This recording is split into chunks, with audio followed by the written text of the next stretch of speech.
This is the Inside Scoop with the Bridge Builders, presented by Ivania Victoria, Adriana Garcia, Maria Ramirez, Reina Sanchez Cruz. Do you think cultural loyalty increases the academic resilience of Mexican American high school students? Does cultural loyalty really matter? Let's begin by defining cultural loyalty and academic resilience. Cultural loyalty is maintaining your traditional and cultural values. Academic resilience refers to high levels of achievement, motivation, and performance despite the presence of stressful events that may place a risk of doing poorly in school. In other words, will remaining true to your values increase your chances of succeeding in school? Prior research has focused on the lack of academic resilience among Mexican American students, but there hadn't been any prior research on finding a relationship between cultural loyalty and academic resilience. It wasn't until Rosemary Gonzalez and Amado Padilla decided to study this relationship. In their article titled The Academic Resilience of Mexican American High School Students, they hypothesized whether cultural loyalty predicts academic resilience through the students' self-reported grades. According to the study, the sample included 2,169 male and female students, grades 9 through 12, who identified themselves as Mexican, Mexican American, or Chicano. All the participating students came from 3 different high schools located in California. The schools in which the samples were derived from consisted of one high school in an urban area, one in a rural area, and the other located on the USA-Mexican border. A section of the 314-item questionnaire was given to students to measure cultural loyalty within 3 subsections. The 3 subsections were non-assimilation, familism, and cultural pride. First, let's look at what these words mean. Non-assimilation refers to not blending in with the popular culture. In other words, staying true to yourself.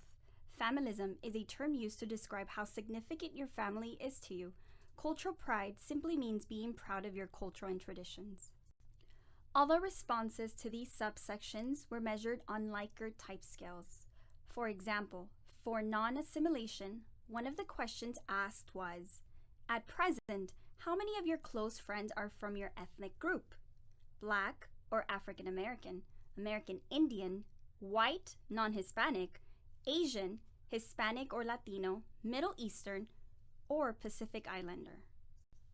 Familism was determined using questions such as, you need to leave behind your family's ethnic background or cultural heritage to succeed in America. Strongly agree, neutral, disagree, or strongly disagree.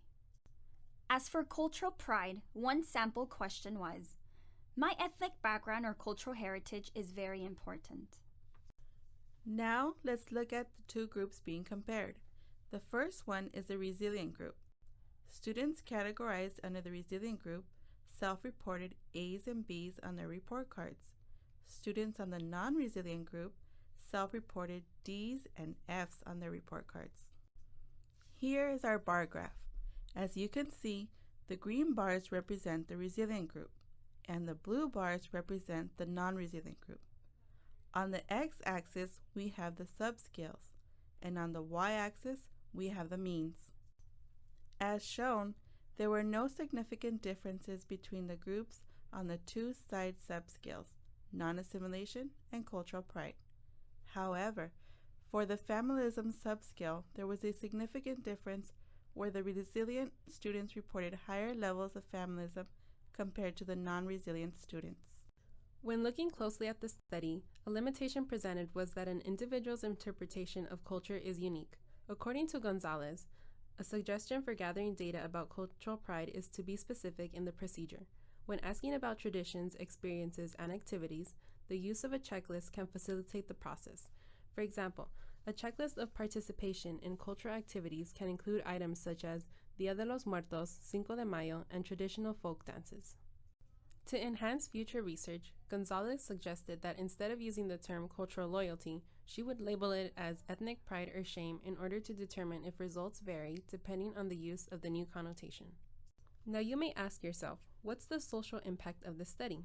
Well, based on our group's personal experiences, we have successfully completed high school and are pursuing a higher education due to the fact that familism is a contributing factor to our academic achievement.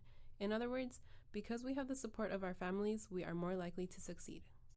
We'd like to thank you for viewing our video, and a special thanks to Dr. Rosemary Gonzalez for allowing us to meet with her to strengthen our understanding of her article.